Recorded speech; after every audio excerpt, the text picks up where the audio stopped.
সময়ে দেশ। প্রিয় সাংবাদিক ভাইরা, আপনারা গত রাত্রের একটি ঘটনাকে কেন্দ্র করে টেকনাফের উপজেলা ইলেকশনের সুষ্ঠু পরিবেশকে বিনষ্ট করার জন্য একটা ষড়যন্ত্র শুরু করেছেন আমার মামা আলম চেয়ারম্যান সাহেব। গতকাল সন্ধ্যা ৮টার সময় আমরা বালচারা ইউনিয়নের আমরা একটি ওয়ার্ডে কেন্দ্রের মধ্যে আমাদেরকে দাওয়াত দেওয়া হয়েছিল। ৮টার পর আমরা সেখানে যাই। শিরকালী এলাকায় বসর সাহেবের বাসা এবং দোকানের সামনে, সেখানে আমরা জনাব জাফর আলম আহমদ চেয়ারম্যানের পক্ষে আমরা নির্বাচনী প্রচারণা করি। সেখানে সেই অনুষ্ঠানটা প্রায় 10টা 20 মিনিট পর্যন্ত চলেছিল।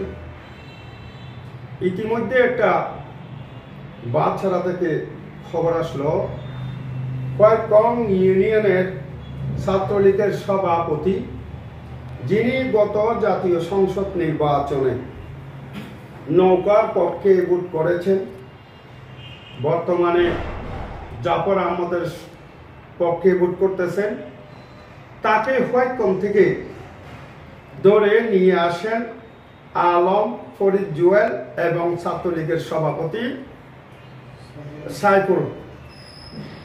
সেই খবর পাওয়ার পরে আমরা মিটিং শেষ করে ডালা দিয়ে হোয়াইটকমে পার হওয়ার পরে আমরা বিভিন্ন জায়গার মধ্যে তাদেরকে খুঁজতে খুঁজতে অপহৃত ইউনিয়নের কয়েকং ইউনিয়নের সভাপতির কোনো খোঁজখবর না পেয়ে শুনতে পেলাম কম্বনিয়া পাহাড়ের দিকে তাকে নিয়ে যাওয়া হচ্ছে। খবর পেয়ে আমরা সেখানে যাই। সেখানে একটা বিয়ের অনুষ্ঠান চলমান ছিল। সেই বিয়ের অনুষ্ঠানের মধ্যে বিভিন্ন গোলটা আনন্দ ফুর্তি করতেছে তারা। আমরা যাওয়ার পরে এক পাশে আলম সহ প্রায় 10-20 জন লোক আমাদের ওই ছেলেটা সহ দাঁড়িয়ে আছে। আমি তাকে বললাম, তোমার কি হয়েছে? খোদা, আমাকে ওরা ধরে নিয়ে আসছে। ঠিক আছে, চলে আসো বলে আমরা তাকে নিয়েই আমরা সোজা এসে তার বাড়িতে তাকে পৌঁছায় দিয়ে আমরা টেকনাফ চলে আসি। পথের মধ্যে শুনতে পেলাম আলম সাহেব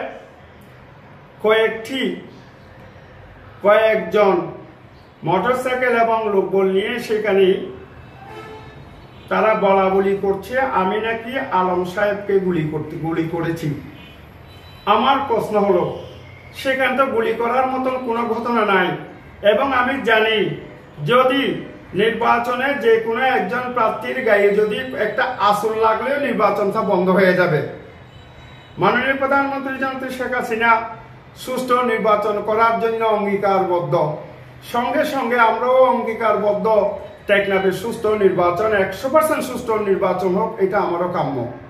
যেখানে ভোট জালিয়াতি করার কোনো সুযোগ নাই, ভোট কেটে নেওয়ার কোনো সুযোগ নাই, ইভিএম এর মাধ্যমে যেখানে ভোট হবে সেখানে এক পক্ষ আর এক পক্ষকে ধরে নিয়ে গিয়ে হুমকি দমকি দেওয়া সেটা আইনসম্মত নয়।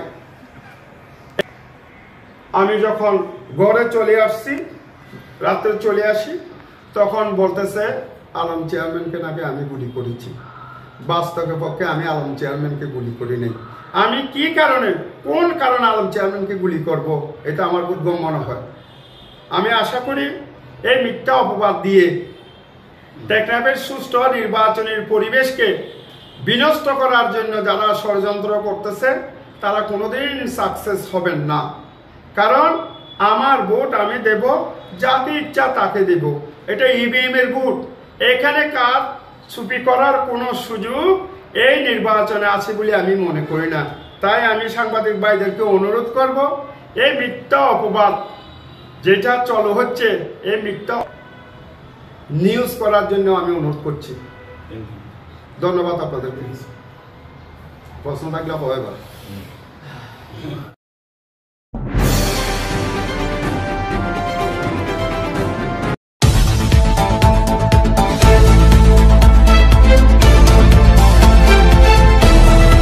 সময়ের দেশ।